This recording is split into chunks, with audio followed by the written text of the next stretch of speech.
नमस्कार दोस्तों, स्वागत है आपका अपने YouTube चैनल डिलीजेंस हब में। मैं नीरज सर आपके लिए लेकर आया हूँ PYQ previous year question class 10th का अनसॉल्व, जिससे कि डायरेक्ट क्वेश्चन आपको दिखने के लिए मिल सकते हैं। अगर डायरेक्ट नहीं मिलेंगे तो इसी के बेस पे क्वेश्चन रहते हैं। तो आप अगर इसको कर लेते हैं तो लगभग 90% के करीब आप नंबर ला पाएंगे। ठीक है, तो ध्यान देंगे कि ये क्वेश्चन तो आसान है, लेकिन ये क्वेश्चन बार बार पूछा जाता है, इसलिए इसको हल्के में ना लेंगे, ध्यान से समझेंगे। और इसके साथ साथ कुछ अलग भी कॉन्सेप्ट हम कुछ बताएंगे, उसको ध्यान देते रहिएगा। क्वेश्चन है आपका कि पूर्णांकों 510 और 92 का महत्तम समापवर्तक और लघुत्तम समापवर्तक ज्ञात कीजिए तथा इसकी जांच कीजिए कि दो संख्याओं का गुणनफल बराबर होता है उसके लसा और मासा के गुणनफल के। ठीक है, एक बार क्वेश्चन को चेक कर लेने दीजिए। हाँ, क्वेश्चन सही है आपका। ठीक है, चलिए रिकॉर्डिंग में सही। अब देखिए, अब ये इसको सॉल्व कैसे करेंगे, तो हम लिखेंगे हल और हमें जो संख्या दिया गया उसका अभाज्य गुणनखंड निकालेंगे। अभाज्य गुणनखंड मतलब अभाज्य संख्याओं का कितने उसमें अभाज्य संख्या के गुणन में लिखा जा सकता है। तो निकालने का तरीका क्या है, ध्यान से देखिएगा। ये हो गया आपका 510, तो 510 का अभाज्य गुणनखंड करना है तो हम ऐसे करेंगे। अभाज्य संख्या होती है 2, 3, 5, 7, ठीक है, ऐसे होती है। तो उन सब का वो संख्या मतलब अभाज्य संख्या कौन सी संख्या जो खुद से कटे या एक से कटे, तो वैसी संख्या से हम कटाते हैं। तो ये ये पहली अभाज्य संख्या कौन सी है, 2। तो 2 से अगर हम इसको कटाएंगे तो देखिए लास्ट का डिजिट क्या है, 0, मतलब ये 2 से कटेगी। मतलब जिस भी अंक का अंतिम अंक क्या हो, लास्ट वाला अंक 0 हो, 2 हो, 4 हो, 6 हो, 8 हो, वो संख्या क्या होती है, 2 से विभाज्य होती है। तो अब देखिए 2 से विभाज्य होगा ये, 2 दूनी के 4, एक बचा, इधर गया 11, 2 5 10, तो फिर यहाँ एक बचा, क्या बचा, 2 5 10, 255। अब ये कटेगा 2 से, नहीं कटेगा, क्योंकि इसका अंतिम अंक क्या है, 0 2 4 6 8 नहीं है। तब किससे कटेगा, तो 2 के बाद अभाज्य संख्या आती है 3। 3 से कटने का नियम क्या है कि सभी अंकों को जोड़िए, जो भी संख्या उसके सभी अंकों को जोड़िए। अगर ये 3 से कटता है, विभाज्य है, तो ये भी संख्या 3 से क्या होगी, विभाज्य होगी। तो इसको जोड़िए, 5 2 7 और 7 5 12, 12 क्या है, 3 से विभाज्य है, मतलब ये संख्या क्या होगी, 3 से विभाज्य होगी। तो 3 से विभाज्य कीजिए तो क्या हो जाएगा, 3 8 24, एक बचा, 3 5 15। अब ये देखिए, अब ये कटेगा कि नहीं 3 से, तो 8 और 5 जोड़िए, कितना हो गया, 8 5 13, 13 जो कि क्या है, 3 से विभाज्य नहीं है। तो इसके लिए हम क्या करेंगे, अब आगे चलेंगे। 3 के बाद कौन सी अभाज्य संख्या है, तो 5। 5 से कटने का नियम है कि जिस भी संख्या का अंतिम अंक 0 या 5 हो, 0 या 5 हो, वो संख्या 5 से क्या होती है, विभाज्य होती है। तो ये मतलब 5 से विभाज्य होगी, क्योंकि अंतिम अंक क्या है इसका, 5। तो 5 एकम 5, 3 बचा, 5 7 35, और 17 खुद ही अभाज्य संख्या है, तो ये 17 से ही कटेगा और किसी से नहीं कटेगा। ठीक है, तो इसका अभाज्य गुणनखंड कितना हो गया, 510 का अभाज्य गुणनखंड हो गया आपका 2 × 3 × 5 × 17। अब 92 का देखते हैं। तो 92 के लिए देखिए क्या करेंगे, यहाँ पे लिख देते हैं 92, और 92 का करते हैं अंतिम अंक 2, मतलब 2 से विभाज्य हो जाएगा। तो 2 चौके 8, एक बचा, 2 छक्के 12, फिर अंतिम अंक 6, मतलब फिर 2 से कटेगा, 2 दूनी 4, 2 तिहाई 6, फिर किससे कटेगा, ये 23 खुद ही अभाज्य संख्या है, मतलब 23 से ही कटेगा और किसी से नहीं कटेगा। तो 92 का अभाज्य गुणनखंड क्या हो गया, तो हो गया 2 × 2 × 23। अब देखिए ध्यान दीजिएगा, मासा और लसा कैसे निकालते हैं। तो लिखेंगे हम मासा, मासा किसका लिख रहे हैं हम, तो 510 और 92 का, 510 और 92 का मासा क्या होता है, जो भी कॉमन है, ठीक है, जो भी कॉमन फैक्टर है इसमें वो क्या होता है, मासा होता है। तो कॉमन फैक्टर हो गया ये क्या है, 2, जो कि दोनों में है, तो ये क्या हो गया इसका मासा। और कोई है, यहाँ 2 है, लेकिन और कोई यहाँ 2 नहीं है जिससे ये क्या बना है, कॉमन हो सके, ये पेयर बने, है ही नहीं, तो इसका मासा क्या हो जाएगा, सिर्फ 2। ठीक है। लसा कैसे निकालते हैं? तो लसा निकालते हैं हम, लसा 510 और 92 का लसा कितना होगा, तो ये हम निकालेंगे। जो कॉमन फैक्टर है उसको तो लिख लीजिए, और जो बचा है बाकी वो लिख दीजिए। कॉमन फैक्टर 2 है, फिर यहाँ 1 2 बचा, इसको लिख लीजिए, फिर उसके बाद 3 लिख लीजिए, फिर 5, फिर 17 और फिर 23। इसका गुणा कीजिए, 2 3 4 3 12 5 60, मतलब 60 गुणे 17 गुणे 23, और इसका गुणा करेंगे आप तो इसका गुणा करने पे आ जाएगा आपका 23460। कितना आ जाएगा? 23460। करके देख लेंगे आप कितना आ जाएगा, 23460 के करीब, 23460 आ जाएगा। अब क्या करेंगे, हमारा मसा और लसा निकल जाएगा, निकल गया। अब हमें क्या सिद्ध करना है कि दो संख्याओं का गुणनफल उसके लसा और मसा के गुणनफल के बराबर होता है। तो हम दो संख्याओं का गुणनफल हम निकालेंगे कि दोनों संख्याओं का गुणनफल क्या आ रहा है।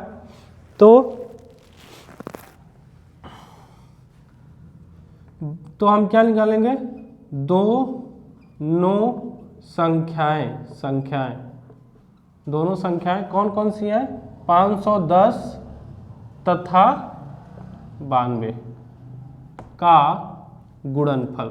हम गुणनफल निकाल लेते हैं, कितना आ रहा है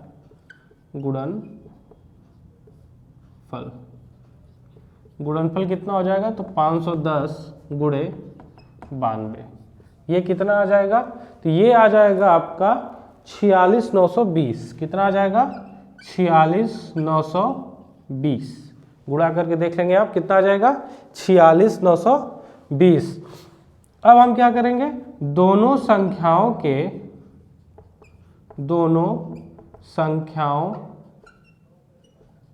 के लसा व मसा का गुणनफल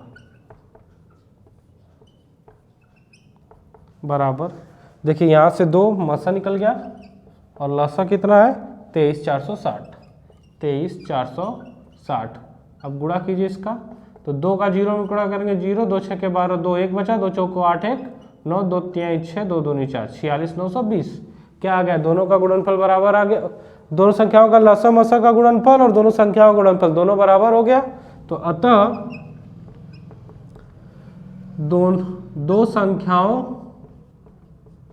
दो संख्याओं का गुणनफल बराबर लसा, नहीं, दोनों संख्याओं के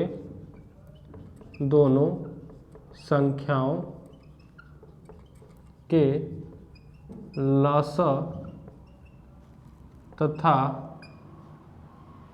मसा का गुणनफल। ठीक है, तो ये आपने सिद्ध कर दिया।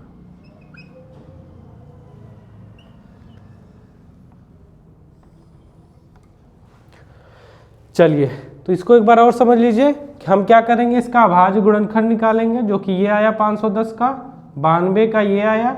दोनों में जो कॉमन होता है उसको मसा बोलते हैं, ठीक है। और कॉमन के अलावा जो बचा उसका मल्टीप्लाई कर देते हैं, तो क्या निकल जाता है, लसा। और लसा निकल जाने के बाद हमें ये सिद्ध करना था, तो दोनों संख्याओं का गुणनफल निकाले, जो कि क्या आया 46920। और दोनों संख्याओं के लसा और मसा का गुणनफल कितना आ गया, तो वो भी क्या आ गया 46920। अतः ये क्या हो गया, सिद्ध हो गया कि दो संख्याओं का गुणनफल बराबर होता है लसा व मसा के गुणनफल के। क्लियर है। तो चलिए अब अगले क्वेश्चन पे आपके चलते हैं, छठवें के खे वाले पे। चलिए,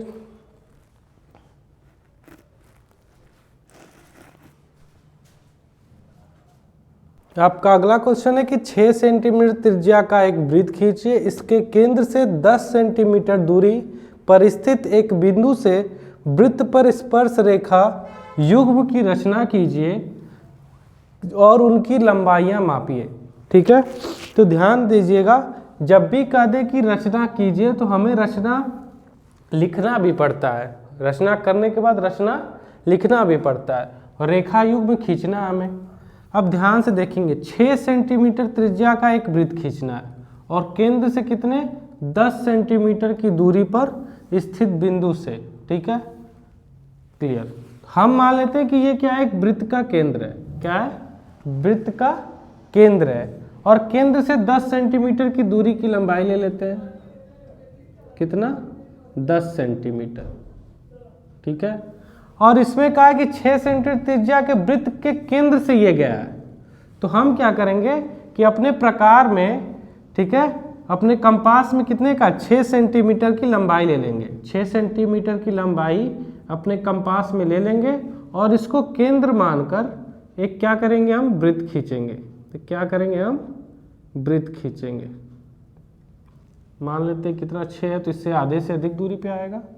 यहाँ से आएगा लगभग, ये बीच में हो गया मान लीजिए, तो ये यहाँ से जाएगा, ये ऐसे जाएगा।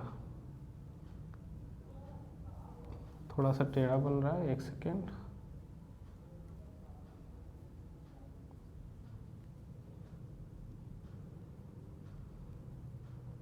ऐसे आएगा। ठीक है, आपका सीधा आएगा, मेरा थोड़ा टेढ़ा हो जा रहा है, कोई बात नहीं, आपका सीधा आएगा। हमें एक आइडिया देना है कि कैसे आप खींचेंगे, जिसे आप ध्यान से देखते रहिए। एक सेकंड देख लें वीडियो सही से आ रहा है कि नहीं। ठीक है, अब उसके बाद क्या करेंगे हम, एक सेकेंड, ये ऊपर कम हो गया, नीचे ज़्यादा हो गया, वो नहीं बनेगा हमसे, इतना क्लियर बोर्ड है। हाँ ठीक, अब उसके बाद क्या करना है कि अब यहाँ से हमें, ये मान लेते हैं O है, तो यहाँ P पॉइंट है कोई 10 सेंटीमीटर पे। यहाँ से यहाँ तक की दूरी क्या है, 10 है, और यहाँ से यहाँ तक की दूरी कितनी है, 6 सेंटीमीटर है। अब क्या कर रहा है कि इससे क्या करना है कि रेखा युग्म खींचना है, किसका, स्पर्श रेखा युग्म। कौन सा, स्पर्श, मतलब यहाँ से ऊपर एक रेखा और यहाँ से नीचे एक रेखा। तो स्पर्श रेखा युग्म खींचने के लिए क्या करेंगे, हम पहले इसको हम डिवाइड करेंगे। ये 10 सेंटीमीटर का है, तो इसको हम क्या करेंगे, डिवाइड करेंगे हाफ हाफ, ताकि हमें इससे क्या पता चल सके, इसके मध्य बिंदु निकाल सकें। तो ये आप स्केल की सहायता से कर सकते हैं, लेकिन आपको रचना करना है तो स्केल का यूज नहीं करेंगे। आप क्या करेंगे, आधे से अधिक दूरी अपने प्रकार में लेंगे कंपास में, और एक ऊपर चाप खींचेंगे और एक फिर इधर भी उसी तरह सेम नीचे और ऊपर भी, मतलब ऐसे आप पकड़िए और ऐसे खींचिए, फिर यहाँ रखिए, ऐसे खींचिए, फिर यहाँ रखिए, ऐसे खींचिए, फिर यहाँ रखिए, इसको ऐसे खींचिए, और यहाँ जो काटेंगे ये मध्य बिंदु हो जाएगा। इसका क्या हो जाएगा, इसका मध्य बिंदु हो जाएगा। और ये मध्य बिंदु जब हो जाएगा तो आप इसको क्या कीजिएगा, ये लगभग यहाँ आएगा, तो इसको क्या कीजिएगा, इसमें रखिएगा और यहाँ से क्या कर दीजिएगा, वृत्त खींच दीजिएगा। क्या कीजिएगा, वृत्त खींच दीजिएगा, जो इसके क्या हो जाएगा, केंद्र से होकर जाएगा, केंद्र से होकर जाएगा। ये वृत्त आप खींच देंगे, और वृत्त खींचने के बाद जहाँ ये कट करेगा यही क्या हो जाएगा, स्पर्श बिंदु हो जाएगा इस पॉइंट के लिए। और यहाँ से एक रेखा ऐसे और एक रेखा यहाँ से ऐसे खींच देंगे आप। ठीक है, जहाँ ये वृत्त कट करेगा उसको इससे मिला देंगे आप, तो यही क्या हो जाएगा, आपका स्पर्श रेखा हो जाएगा। क्या हो जाएगा, आपका स्पर्श रेखा हो जाएगा। ठीक है, क्लियर। थोड़ा हम अच्छे से बना देते हैं इसको, और हम इसको आपको रचना लिखने बताते हैं कि रचना कैसे लिखते हैं। वो को हम इधर ले लेते हैं, रचना कैसे लिखते हैं हम इसको अभी आपको बताते हैं।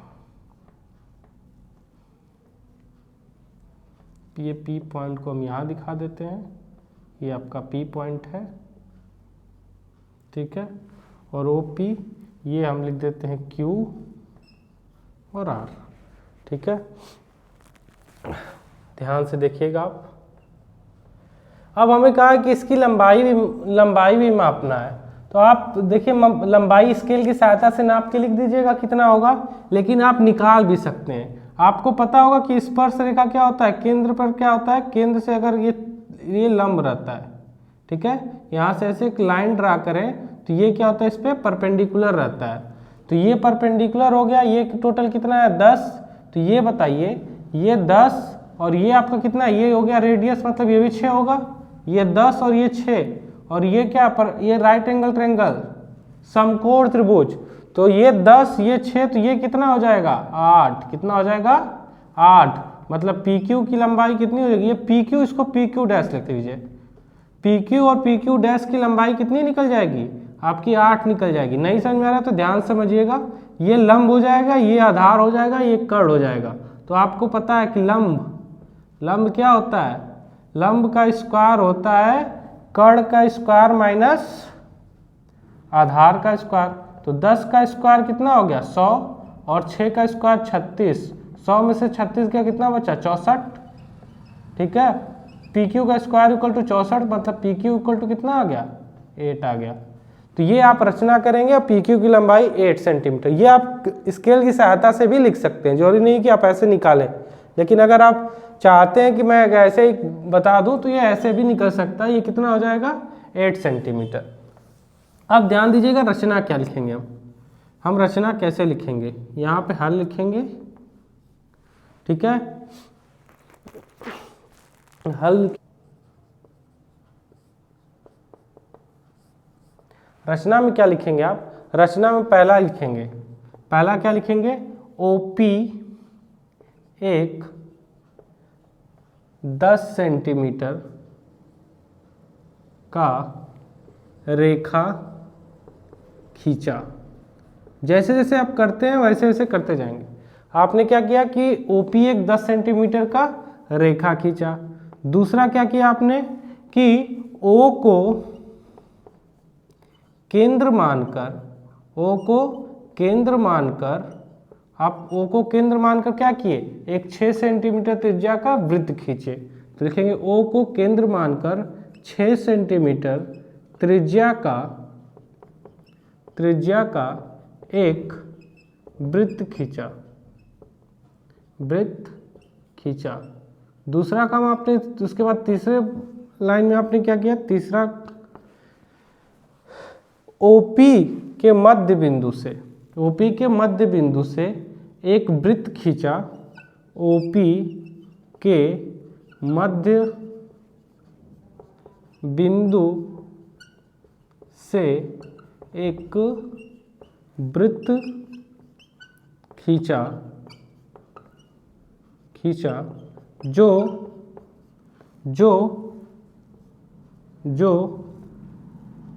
जो 6 सेंटीमीटर त्रिज्या वाले वृत्त को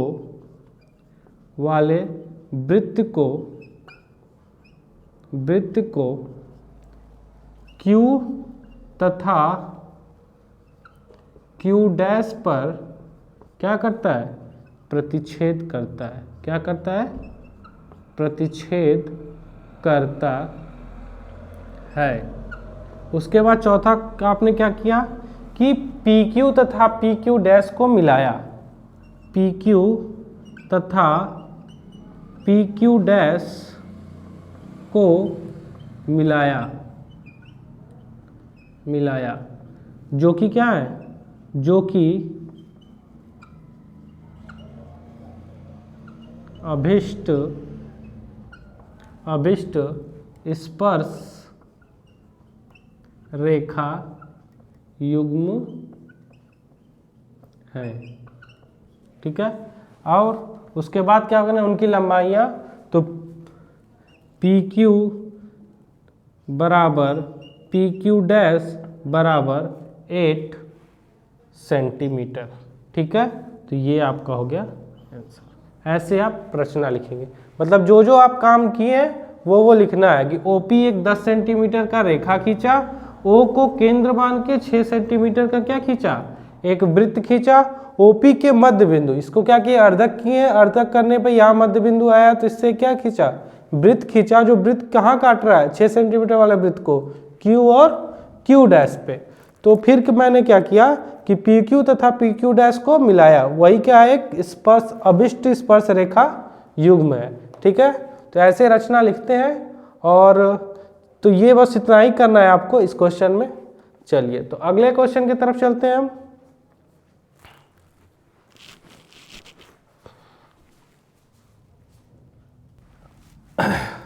आपका अगला क्वेश्चन है, एक ठोस खिलौने एक एक अर्धगोले के आकार का है। एक ठोस खिलौना जो है क्या है, एक अर्धगोलेकार का है जिस पर लंब वृत्तीय शंकु अध्यारोपित है। क्या है, लंब वृत्तीय शंकु अध्यारोपित है। इस शंकु की ऊंचाई कितनी है, 2 सेंटीमीटर है और आधार का व्यास कितना है, 4 सेंटीमीटर है। तो इस खिलौने का आयतन बताना है। ठीक है, खिलौने का क्या बताना है, आयतन। जब आयतन बोल दे तब कोई टेंशन नहीं है, आप दोनों का अलग अलग आयतन निकालिए और जोड़ दीजिए। लेकिन जब वक्र पृष्ठ या संपूर्ण पृष्ठ की बात करता है तब वहाँ पे ध्यान दीजिएगा, वहाँ रुक जाइएगा और ध्यान दीजिएगा कि वक्र पृष्ठ क्या है, संपूर्ण पृष्ठ क्या है। और जब भी आयतन की बात करें तो आप क्या कर सकते हैं, डायरेक्ट उनका अलग अलग आयतन निकाल के जोड़ सकते हैं। ये जो फिगर में कर रहा है हम उसको बनाते हैं। तो अर्धगोले का आकार का है, जो खिलौना कैसा है, अर्धगोले आकार का, और उस पर क्या है, लंबवृत्तीय शंकु अध्यारोपित है। तो एक शंकु बना लेते हैं हम इस पे, ये आपका शंकु बन गया। ठीक है, और कह रहा है कि शंकु अध्यारोपित, शंकु की ऊंचाई कितनी है, 2 सेंटीमीटर। ये ऊंचाई कितनी है इसकी, 2 सेंटीमीटर। ये आपका आ गया 2 सेंटीमीटर। और इसका व्यास दिया हुआ है, क्या दिया हुआ है, व्यास। व्यास कितना दिया हुआ है, 4 सेंटीमीटर। इसका टोटल व्यास दिया हुआ है 4 सेंटीमीटर, मतलब इतनी दूरी कितनी हो जाएगी, 2 सेंटीमीटर। ठीक है, तो हम इसको करते हैं हल। लिखते हैं ऊंचाई, ऊंचाई को किससे दिखाते हैं हम, h। h कितना दिया गया है, 2 सेंटीमीटर। ठीक है, r कितना है, तो r होता है व्यास का आधा, तो व्यास बटे में 2, तो व्यास 4 है तो ये 2, मतलब 2 सेंटीमीटर। अब हम क्या करेंगे, खिलौने का आयतन निकालेंगे। ये हमें दिया है, ये क्या है, दिया है। ठीक है, अब हम क्या निकालेंगे, खिलौने का आयतन। खिलौने का आयतन कैसे हो जाएगा, खिलौने का आयतन क्या कहें, जब आयतन करता है तो अलग अलग दोनों का आयतन निकालिए और जोड़ दीजिए। तो क्या हो जाएगा, अर्धगोले का आयतन, अर्धगोले का आयतन धन किसका, शंकु का आयतन, शंकु का आयतन।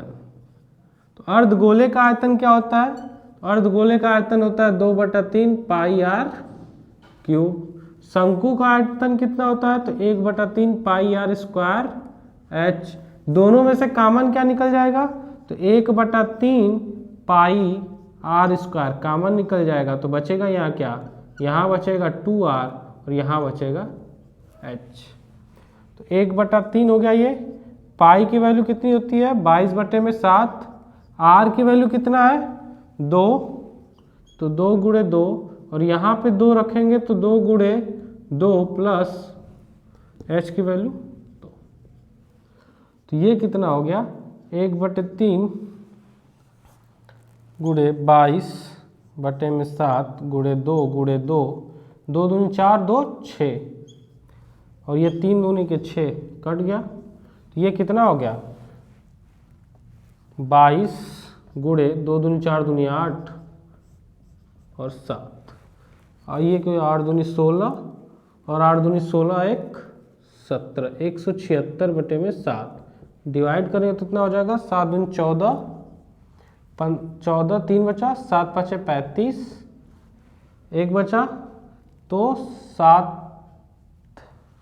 7 एकम 7, 3 बचा, 7 चौक 28। ये लगभग इतना आ जाएगा। क्या आयतन है तो किस में आ जाएगा, सेंटीमीटर क्यूब में। बात समझ में आई। खिलौने का आयतन निकालना था तो क्या करेंगे हम, अर्धगोले का आयतन निकालेंगे और उसमें शंकु का आयतन क्या कर देंगे, जोड़ देंगे। तो अर्धगोले का आयतन होता है 2/3 पाई r क्यूब, शंकु का आयतन होता है 1/3 पाई r स्क्वायर h। तो इसमें से कॉमन क्या ले सकते हैं, तो 1/3 पाई r स्क्वायर कॉमन ले लेंगे। तो आएगा क्या, यहाँ बचेगा 2r और यहाँ बचेगा बस h। तो 1/3 पाई का मान 22/7, 2 गुणे 2, फिर यहाँ 2 गुणे 2 प्लस 2, बस r का मान रखते जा रहे हैं। r का मान यहाँ दिया हुआ है 2, तो यहाँ 2, और h का मान यहाँ 2, तो यहाँ भी 2। 2 दूनी 4, 4 और 2, 2 दूनी के 4 और 4 2 6, 3 से कटाइए, यहाँ आ गया 2, 2 दूनी 4 दूनी 8, तो ये 8, ये 22 पहले से था, 7 नीचे हो गया। अब जब इसके भाग देंगे तो क्या हो जाएगा, 25.14 सेंटीमीटर क्यूब, जो कि आपका आंसर हो गया ये खिलौने का क्या निकल गया, आयतन। क्लियर है। चलिए तब आपके अगले क्वेश्चन पे चलते हैं। आपका अगला क्वेश्चन है कि दो अंकों की संख्या में दहाई का अंक इकाई के अंक का क्या है, तिगुना है। यदि संख्या में से 54 घटाया जाए तो अंक क्या हो जाते हैं, पलट जाते हैं। तो संख्या ज्ञात कीजिए। ठीक है, तो इसको कैसे सॉल्व करेंगे ध्यान देते रहिएगा। आप हमें एक बात बताइए कि अगर मान लीजिए कोई संख्या लिखते हैं, मान लीजिए 25 लिख दिए, 25 लिख दिए, तो 25 में देखिए 25 को हम ऐसे लिख सकते हैं कि नहीं 5 इकाई है तो 5 में 1 का गुणा कर दें, मतलब या करें या ना करें कोई बात नहीं, प्लस दहाई वाले में किसका गुणा करें, 10 का। तो 2 दहा में 20 और 5 25। अगर 1 ना भी लिखें तो कोई दिक्कत नहीं, मतलब दहाई वाले में 10 का गुणा, इकाई वाले में 5 का गुणा। वैसे ही अगर 425 लिखना है तो हम ऐसे लिख सकते हैं 5 + 2 × 10 + 4 × 100, तो 420 और 5 25, मतलब 425 हो गया। तो इसी कॉन्सेप्ट का हम यूज करते हैं इस सवाल लगाने में। ठीक है, इस सवाल को लगाने हम इसी कॉन्सेप्ट का यूज करते हैं। तो चलिए देखते हैं हम कैसे करेंगे। हम यहाँ पे ध्यान देंगे कि दो संख्याओं में दहाई का अंक इकाई का अंक का तिगुना है। तो हम मान लेंगे कि माना दो अंकों की संख्या में दो अंकों की संख्या में दहाई का अंक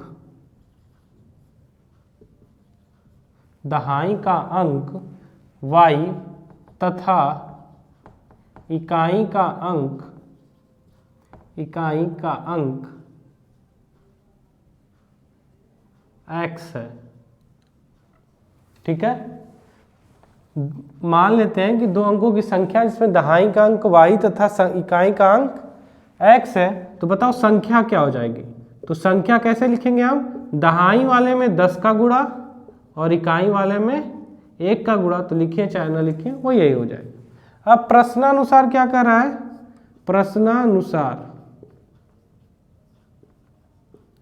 प्रश्नानुसार कह रहा है कि दहाई का अंक इकाई के अंक का तिगुना है, मतलब दहाई का अंक क्या है आपका y, वो किसका तिगुना है, इकाई के अंक का, मतलब y = क्या हो गया 3x।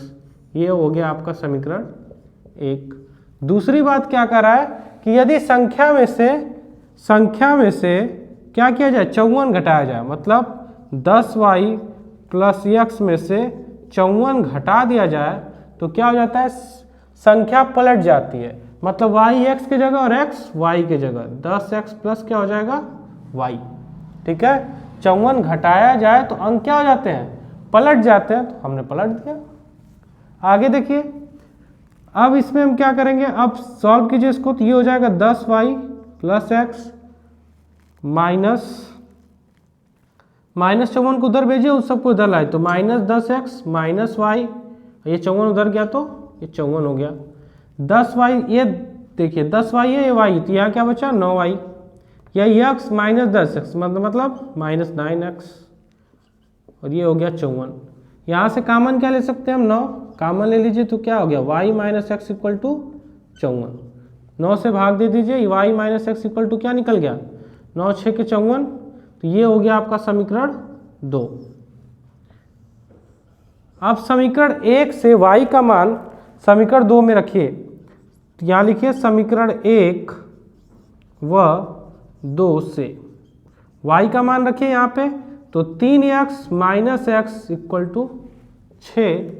3x में से x गया तो क्या बचा, 2x = 6, मतलब x = 6/2 = 3, मतलब x की वैल्यू कितनी आ गई, 3। ठीक है, अब x की वैल्यू किसी में रख दीजिए, अब लिख लीजिए समीकरण 1 से, फिर से लिखिए, या लिखिए x का मान समीकरण 1 में रखने